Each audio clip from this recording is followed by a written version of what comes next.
A paz, irmãos, chegamos à nossa sexta lição, que tem como título Orando, Contribuindo e Fazendo Missões.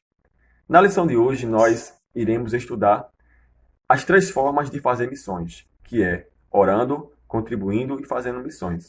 A verdade prática vai nos dizer: nem todos são chamados para ir ao campo missionário, mas todos têm a responsabilidade de orar e contribuir com essa obra. E a leitura bíblica em classe está baseada em Efésios, capítulo 6, versículos 18 até o versículo 20. Aqui a introdução vai nos dizer: ide por todo mundo, pregar o evangelho a toda criatura. Esta passagem bíblica, né, que está escrita em Marcos, capítulo 16, versículo 15, e também Mateus 28, 19 e Atos 1 e 8, mostram que a prioridade da igreja do Senhor Jesus Cristo é com a evangelização do mundo. Então, a primeira prioridade da igreja aí, na questão de missões, é anunciar esta mensagem para o maior número de pessoas possíveis. Mas também vem a segunda missão, né? Mas também vem um segundo ofício da igreja, que é agora discipular, ou seja, mostrar, ensinar para os novos crentes, né, acerca da palavra de Deus sobre outros assuntos, para que eles possam ser nutridos espiritualmente e possam crescer saudáveis e possam formar novos discípulos para o Senhor Jesus, que é onde ele passa agora, passar para a frente esta mensagem. Então, muitas pessoas têm aquela falsa impressão de que você só evangeliza se você sair aos domingos para pregar de porta em porta. É claro que eu não estou aqui menosprezando esta tão importante obra, mas eu quero dizer para vocês que nem todo mundo pode estar saindo aos domingos. Se você pode, tem disponibilidade, sua igreja permite, amém, vá. Se você tem chamado para isso, gosta de fazer isso, amém, vá em nome de Jesus, não tenho nada contra isso aí. Eu só quero deixar isso bem claro, porque às vezes as pessoas têm um conceito afunilado sobre missões e que está restrito apenas ao evangelismo dos domingos, né? Também tem aquele outro grupo que tem aquela concepção de que a obra missionária se resume a pessoa ser enviada para um outro país. Então a gente viu na lição passada que, na perspectiva pentecostal sobre missões, é aquele lema que tinha lá dado à igreja primitiva, né? Ide por todo mundo e pregar o evangelho a toda criatura, mas que esta mensagem seja anunciada primeiramente em Jerusalém, depois em Samaria, na Judéia e depois até os confins da terra. Isso aqui mostra uma hierarquia geográfica, ou seja, primeiro na tua cidade, depois no teu estado, depois no país e depois além das fronteiras do teu país. É nesse contexto atual que se aplica este assunto. Então, hoje nesta lição, nós iremos aprender que a mensagem do ide por todo mundo e pregar o evangelho a toda criatura, é aplicável a toda a igreja, é um chamado coletivo, certo? Só que a gente entende que existe o chamado vocacional coletivo e o chamado ministerial vocacional pessoal, né? Ou seja, é quando Deus ele tem um chamado ministerial, uma missão para alguém específico cumprir, né? Não é para qualquer pessoa. Então, é nessa perspectiva que nós entendemos que quando a gente não pode fazer o que aquela pessoa está fazendo, a gente contribui e a gente ora. Então, já que a gente não pode, ou já que nem todo mundo pode sair do Brasil para pregar em outro país, a gente contribui com a obra missionária financeiramente falando, através das nossas ofertas e dízimos. E é onde é separado ali, né, pela gestão da igreja, para manter aqueles missionários no campo, né? Então é isso que a gente precisa entender. Então vem o primeiro ponto, orando pela causa de missões. Esse é o primeiro ponto aqui. A primeira forma que a gente faz missões é orando. Orando pelos missionários, orando para que o Senhor possa os capacitar, possa os livrar, né? E possa também fazer com que as pessoas enxerguem a mensagem deste evangelho que está oculta espiritualmente falando aos seus olhos, né? Conforme 2 Coríntios capítulo 4, versículo 4, que o Deus desse século cegou o entendimento dos incrédulos para que não resplandeça a luz do evangelho. Aí fala aqui o primeiro subponto, a importância da oração na obra missionária. Embora considerado um gigante na fé, o apóstolo Paulo não dispensava as orações das igrejas, pois possuía um profundo senso de necessidade dessa disciplina espiritual. Já aqui na leitura bíblica em classe, a gente vê uma passagem bastante conhecida que fala acerca da A armadura de Deus, né? Então ele mostra que a partir do momento que você sai a campo, você está entrando em um campo de batalha, literalmente falando. É uma batalha espiritual, né? Então, para que você possa ir para o campo de batalha, você tem que estar preparado também, capacitado com a armadura de Deus, né? Com as armaduras espirituais. E uma das coisas que é mais importante aqui, né? Uma das importantes coisas incluídas nesse preparo é a oração. Então, um missionário que não ora, que não busca a Deus, ele é um missionário desconectado com o Altíssimo, com Deus, e ele não vai ter essa percepção, não vai ter a percepção dos perigos, não vai ter o discernimento. Então é importante sim o conhecimento da palavra, é importante sim a busca pelo conhecer as Escrituras, mas isso tem que ser ao lado da oração. Temos que buscar a Deus em oração, porque é através dele que temos a conexão que precisamos de sabedoria. Tem coisas que o conhecimento não vai te dar, mas a oração vai nos guiar, né? Porque Deus fala ao nosso coração e vai nos mostrar os próximos passos que temos que dar e tudo aquilo que temos que fazer. Então, não somente isso também, é que a oração, ela é um item importante porque é o nosso principal canal com Deus. Então nós precisamos nos conectar com o nosso general. Somos soldados de Cristo, mas não podemos sair para esse campo de batalha espiritual sem o comando do nosso general. E esse comando é dado, é alcançado quando nós temos a nossa vida de oração, porque quando nós buscamos esta comunhão com Deus, nós ouvimos Deus falar conosco através da sua palavra e também ao nosso coração através da nossa oração. Aí dentro da oração aqui, entra a questão também da importância do interceder, né? Então devemos orar para que as portas do evangelho sejam abertas. Não é o que destaca aqui o segundo ponto, né? Interceder. Devemos orar para que as portas do evangelho sejam abertas, conforme Colossenses capítulo 4, versículo 12 e versículo 3. Orar para que os corações das pessoas se abram para a mensagem da salvação, que os missionários tenham ousadia para testemunhar e pregar o evangelho, conforme Efésios 6,19, a fim de que a palavra de Deus seja propagada, segundo Tessalonicenses capítulo 3, versículo 1. Devemos interceder pela proteção e segurança deles, diante dos perigos que enfrentam. Então a gente vê que existe uma série de desafios que o missionário ele enfrenta no campo de batalha espiritual e no campo missionário. Então, por isso que a igreja precisa orar pelos missionários. Então, a igreja precisa interceder pelos missionários. Já que a gente não pode ir a todos os lugares, todos ao mesmo tempo, então a gente ora e intercede por aqueles que vão, por aqueles que Deus capacita, escolhe e envia. Então, é importante que nós oremos pela obra missionária e por aqueles que Deus envia para o campo de batalha, que é o campo missionário, né? Resgatar as almas deste mundo perdido. Terceiro subponto: despertar a igreja local para a obra missionária. A disciplina da oração missionária aumenta o desejo de o crente fazer algo no sentido de levar a salvação para os perdidos e até mesmo ser enviado ao campo missionário.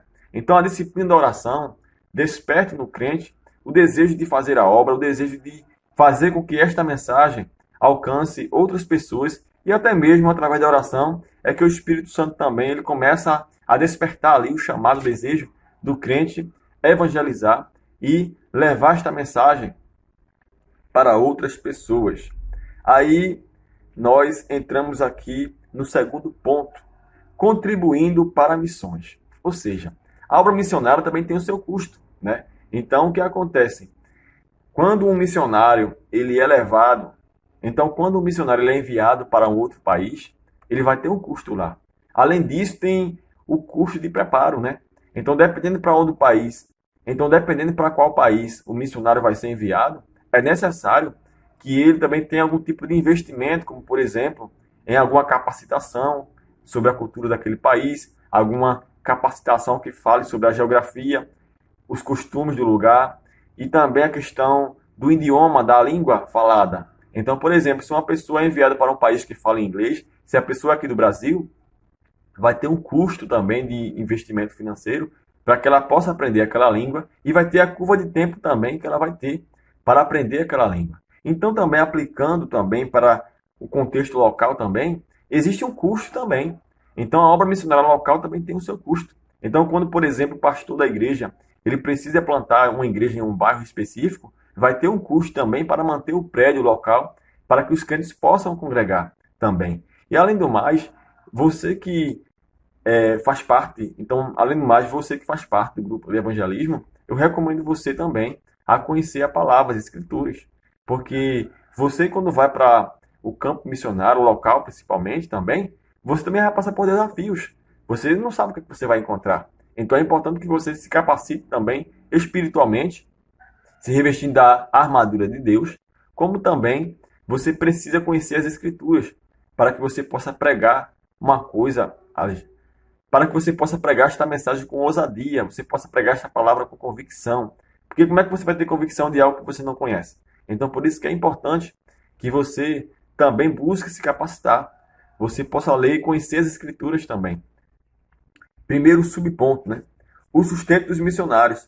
Com base nas leis do Antigo Testamento, quando Deus ordenou que os sacerdotes e levitas deveriam ser sustentados por meio das ofertas das pessoas, isso a gente encontra em Levítico, capítulo 7, versículos 28 a 36, Números, capítulo 18, versículos do 8 ao 21. O apóstolo Paulo instrui aos coríntios, né, que é os habitantes da cidade de Corinto. Assim ordenou também o Senhor aos que pregam o evangelho que vivam do evangelho. O nosso Senhor ensinou acerca deste mesmo princípio do evangelho de Mateus. O nosso Senhor ensinou acerca deste mesmo princípio no evangelho de Mateus, capítulo 10, versículo 10. Em Filipenses 4, versículo 10, versículo 20. Em Filipenses, capítulo 4, versículos 10 ao versículo 20, encontramos ensinamentos importantes acerca do modo como os primeiros missionários receberam apoio financeiro. Então, o que acontece? Isso aqui é um tema bastante polêmico, né?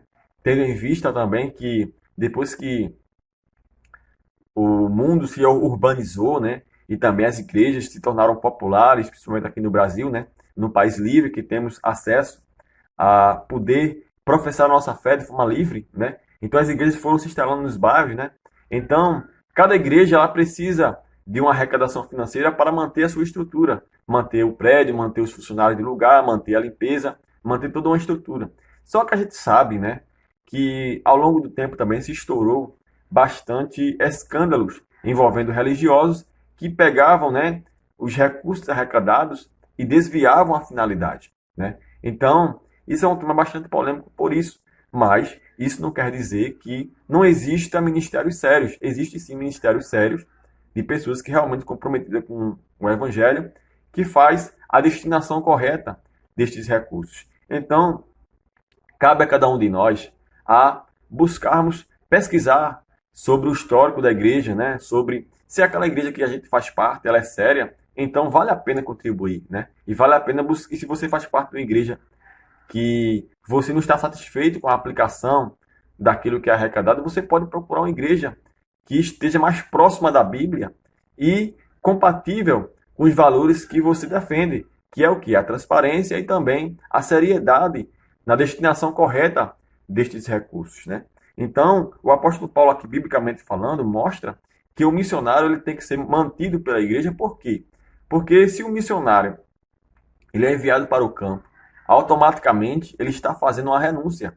Então, por exemplo, ele poderia estar trabalhando no emprego dele, na profissão dele, mas a partir do momento que ele é chamado, convocado e separado para ser enviado para o campo missionário, ele está deixando para trás tudo isso. Mas ele precisa pagar as contas deles. Eles precisam se manter, precisam se alimentar. E de onde vai sair se não vier de um apoio financeiro? Então, por isso, a igreja que envia, ela precisa apoiar financeiramente, pagando ali um salário justo e adequado para aquele missionário, né? E outra coisa, isso mostra aqui que não é errado o missionário ele ser mantido pela igreja, né? O que é errado nesse caso aqui é o que Jesus ele fala em João 10:10, em que ele fala a comparação do bom pastor e do pastor mercenário. Ou seja, o mercenário é aquele que só foca no dinheiro, usa a igreja como um comércio. Mas a gente não pode generalizar, porque existe realmente pessoas que agem dessa forma, mas temos também exemplos de pessoas de ministérios, né, de pastores de ministérios, que são sérios. e que fazem a destinação correta e a aplicação correta e transparente desses recursos. Então, eu quero deixar isso bem claro para que a gente possa ter essa maturidade. A gente não possa dar ouvidos, a gente não pode pegar um exemplo e tornar aquilo como um padrão, uma regra, né? Cada regra tem a sua exceção.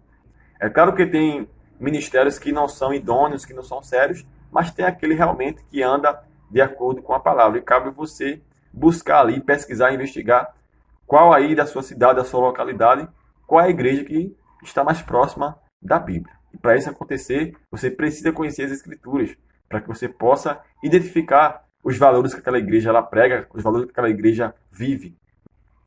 Aí o segundo subponto, contribuir para missões é juntar tesouros no céu. Em Mateus 6,20, lemos, mas ajuntai tesouros no céu, onde nem a traça, nem a ferrugem consomem, e onde os ladrões não minam nem roubam. Este versículo revela um contexto de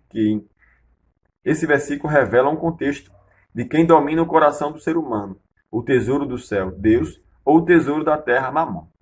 Aqui entra um outro ponto polêmico, é de pessoas que são contra, né? A pessoa, por exemplo, poupar um dinheiro, né, ali numa poupança, investir de alguma maneira para algum benefício pessoal. E só que o texto aqui não está falando sobre isso. Aqui está falando, pessoal, sobre você não colocar o dinheiro como o senhor da tua vida. Você usar o dinheiro de maneira sábia e entender que o que você tem foi Deus que te deu, Deus te colocou como mordomo, como administrador dos bens que ele te concedeu, que ele te confiou. E você deve fazer o quê? Buscar aplicar esse dinheiro de maneira sábia, com sabedoria. Você pode ali contribuir com a obra missionária, mas sem que isso possa te fazer falta, sem que isso possa te colocar numa situação de privação. Então, tanto é também que esta contribuição, ela não pode ser compulsiva, ou seja, você não pode fazer porque você está sendo pressionado ou constrangido a contribuir, não. Tem que ser uma contribuição voluntária. Com o teu coração de gratidão para Deus, você vai lá e coloca a tua oferta e teu dízimo. Mas você ter essa consciência de que a partir do momento que você coloca ali o teu dízimo e a tua oferta, você confia isso a Deus e Deus ele vai guiar o coração ali da igreja, do líder da igreja, para fazer a aplicação correta daqueles recursos, né? Agora, se você está numa igreja, está num ministério que você não confia, né, na idoneidade daquele ministério, procure uma igreja, como eu estou dizendo, que esteja de acordo com a palavra e tenha esses valores praticados. Porque a gente sabe também que hoje em dia a gente não pode mais dizer, olha, procure uma igreja evangélica mais próxima da sua casa. A gente não pode mais dizer isso porque hoje é tantas coisas, mas a gente pode dizer, procure uma igreja mais próxima da Bíblia. Esse é o critério.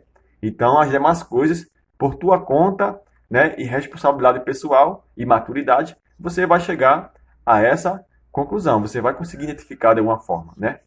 E se você não tiver ainda assim, com essa dica aqui, com esse princípio, você ainda ficar um pouco vago, você pode pesquisar, ouvir um conselho de uma pessoa mais experiente aí no Evangelho e vai te orientar melhor sobre este assunto, ou também pesquisar por conta própria, né? Terceiro subponto. Contribuir para missões é um privilégio. Não há privilégio maior do que saber que, por meio de nossa cooperação financeira, Bíblias estão chegando a lugares que nunca ouviram falar do Evangelho. Vidas estão sendo alcançadas na África, na Europa, no outro lado do mundo. Então é um privilégio, deve ser uma satisfação nossa de estar sendo cooperador com esta obra. Por quê? Porque é através dos recursos financeiros que são arrecadados que muitas coisas que o campo missionário ele precisa, eles vão sendo sanados. Por exemplo, aqui no texto que acabamos de ler, vemos a questão também da tradução linguística da Bíblia, né? Tem lugares do mundo que ainda não tiveram aí o acesso às escrituras na sua própria língua. Então, a contribuição financeira da igreja também vai servir para que parte desses recursos a igreja, né, possa proporcionar isso aí e buscar alguma parceria com alguma sociedade bíblica. Para quê? Para que sejam confeccionadas novas Bíblias e com uma linguagem adequada, né? Uma linguagem adequada àquela língua daquelas pessoas que da obra missionária, né? Então, por exemplo, existem línguas que não é. Então, por exemplo, tem países, por exemplo, que não falam a nossa língua, mas existe um departamento de missões, né? focado em traduzir Bíblias para outros idiomas. Então a igreja que recebe, que arrecada esses recursos, pode fazer algum tipo de parceria com esse tipo de empresa, né? E adquirir essas Bíblias e enviar com os missionários para que as pessoas que vão aceitando a Cristo como Salvador e vão ali sendo ali recepcionadas, né? Vão formando ali novas igrejas. Então aqueles crentes possam ser discipulados numa linguagem que eles entendam. Então por isso que existem as traduções bíblicas, né?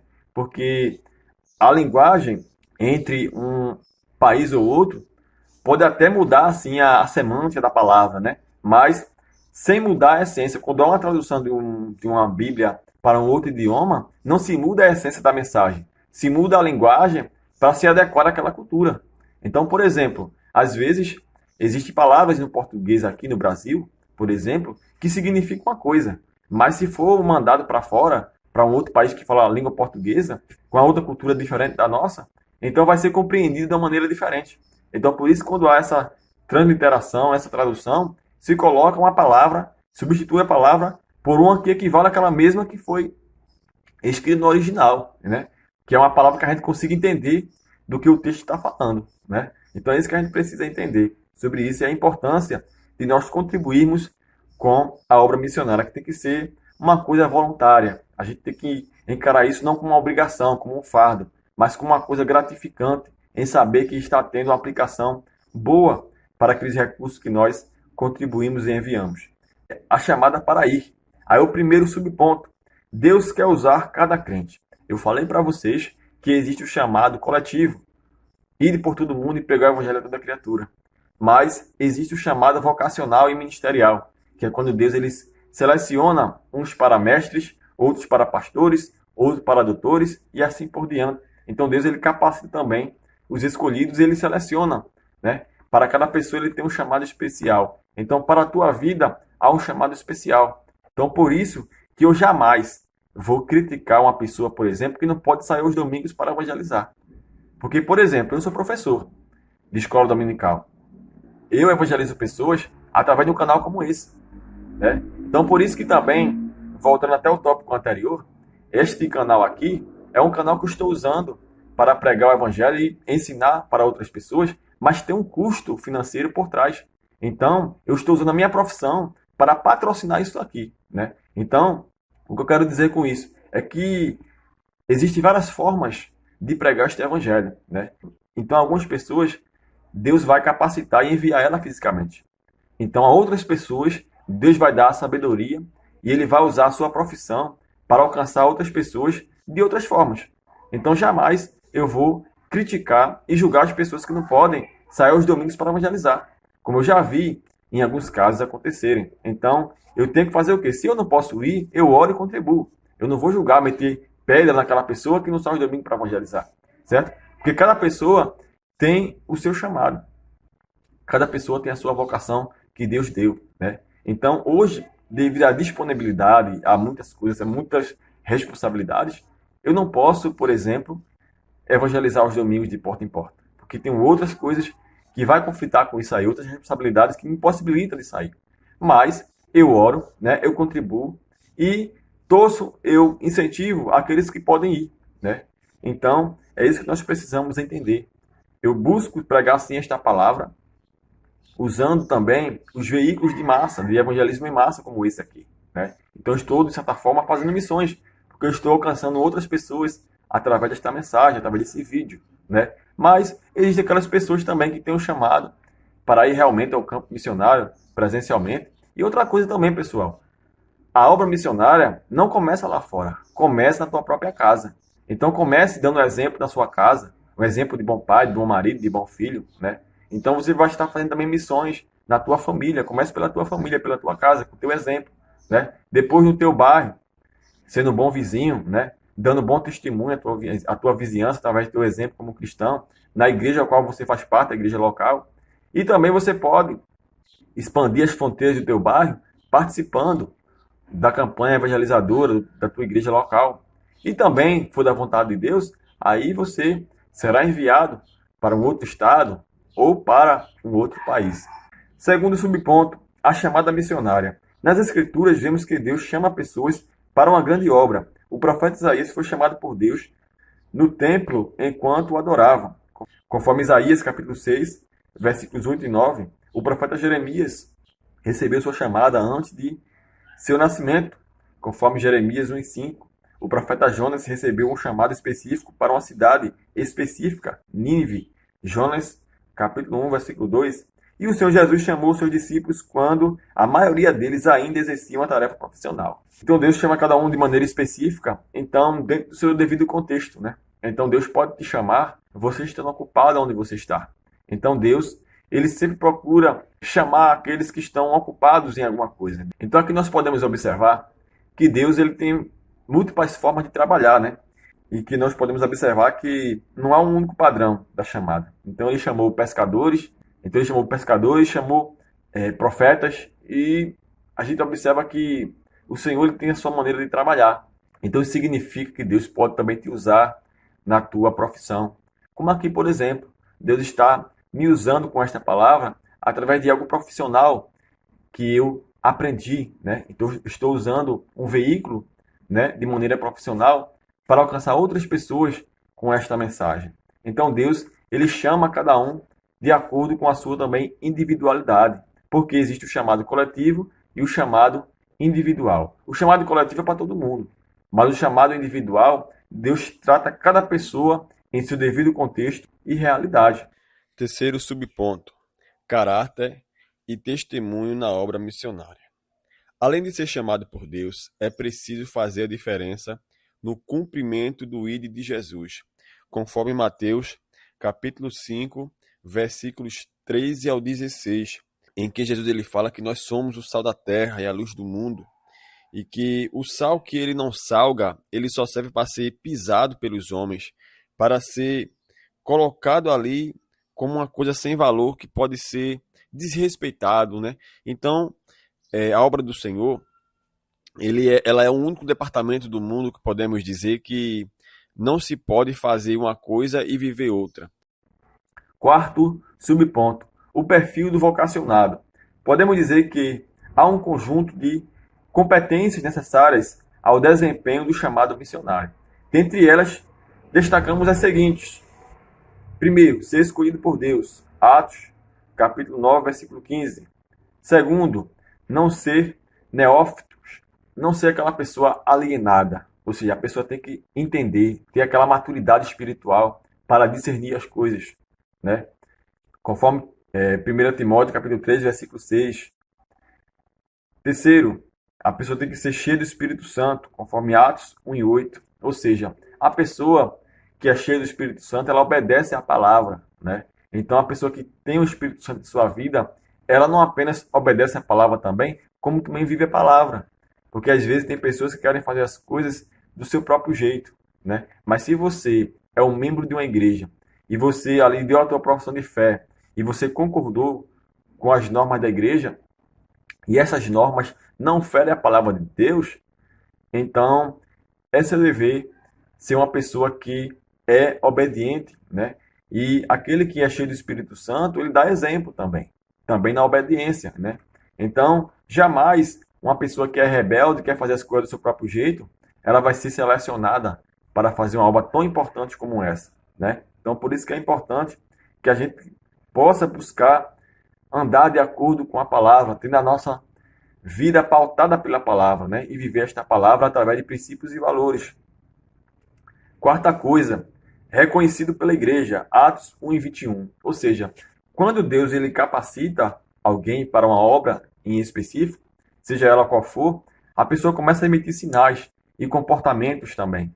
Começa pela mentalidade, na forma de pensar, e isso é refletido em seu comportamento. Então aqui a igreja, ela reconhece esse comportamento na pessoa e ali já separa aquela pessoa para ocupar aquela vaga em específico. Então se você tem um chamado e ainda não está sendo reconhecido no lugar onde você está, então o que é que você tem que fazer? Você primeiramente tem que esperar em Deus, confiar em Deus, e segunda coisa, você tem que procurar se preparar, porque no tempo certo, na hora certa, o Senhor ele vai mover as águas, ele vai criar uma situação e você vai ser chamado e colocado no lugar que ele quer que você esteja, certo? Aí vem aqui, quinto, ser aprovado nas tarefas locais, ou seja, se você quer exercer o teu chamado, você precisa, primeiramente, começar por casa, pelo dever de casa. Ou seja, você precisa primeiro viver o teu chamado aonde você está, para que Deus depois te capacite para viver esse chamado de forma externa, de forma fora. Ou seja, por exemplo, se você tem um chamado ministerial para fazer missões, então você vai começar sendo missionário na tua casa. Você vai começar sendo missionário no teu trabalho. Você vai começar sendo missionário aonde quer que você estiver. E depois, com o tempo, Deus vai abrir os olhos, vai abrir as portas, vai usar alguém e vai te colocar ali na posição que você tem que estar para te enviar para cumprir esse chamado na tua vida, né? E aí vem o sexto ponto: estar preparado espiritual, intelectual, psicológica e transculturalmente.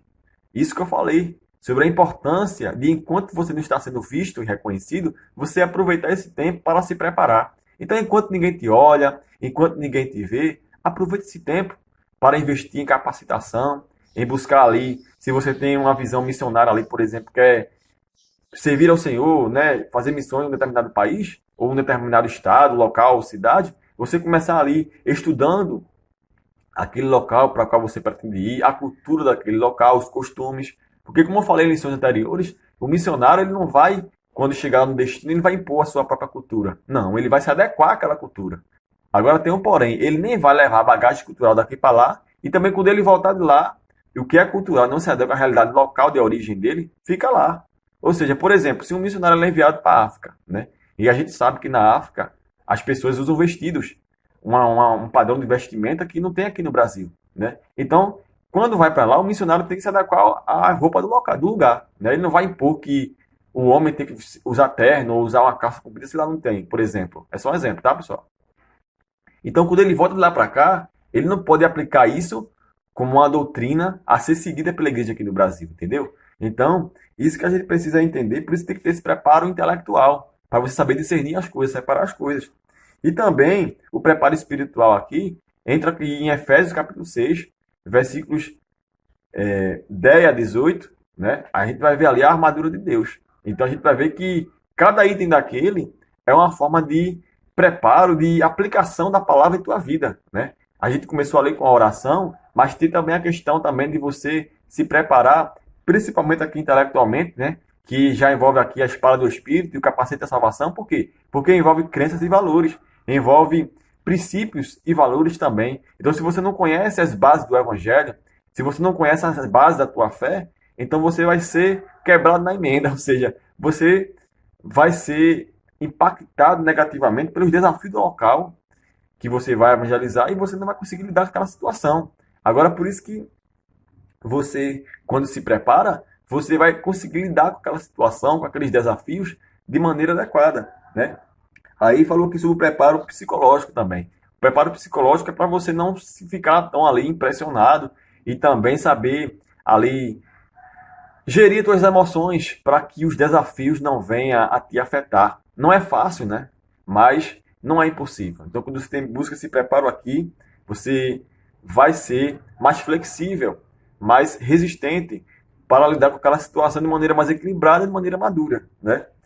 E aí vem aqui, transculturalmente, a gente falou também na lições passadas sobre o conceito de transculturalidade ou transcultural, que é a junção de duas palavras, transcendência e cultura. Ou seja, você vai além de uma fronteira, além de uma cultura, você precisa saber como aquela cultura funciona, para que quando você for além, você conseguir lidar com ela e as diferenças ali não afetar a forma como você vai entregar a mensagem, entendeu? Então, por isso que você precisa saber sobre as diferenças transculturais, ou seja, o que é considerado errado ou certo na outra cultura, e comparar com a daqui e saber diferenciar uma coisa da outra. É isso que você precisa saber e entender também. E acima de tudo, né, ser uma pessoa que é cumpridor da palavra, né, dependente de Deus e persevera nele. Então o Senhor ele vai permitir que nós passemos por situações antes de chegarmos ali o cumprimento da sua promessa, do seu chamado, para que a gente possa ser capacitado. A gente vê, por exemplo, o exemplo de José. José teve a missão de governar ali o Egito, mas a sua importante missão ali foi governar ali também, gerir os recursos para que o mundo antigo daquela época fosse salvo da fome. Então, se José não tivesse passado pelo que ele passou, né, que foram situações de muita pressão psicológica, por exemplo, né, muitas frustrações, então ele poderia surtar quando fosse ocupar o cargo de governador. Então ele aprendeu, Deus capacitou ele por meio daquelas situações a pensar como governador. Então você pode observar que onde José chegou, ele conseguiu governar. Ele governou na casa de Potifar, governou na prisão e governou todo o Egito.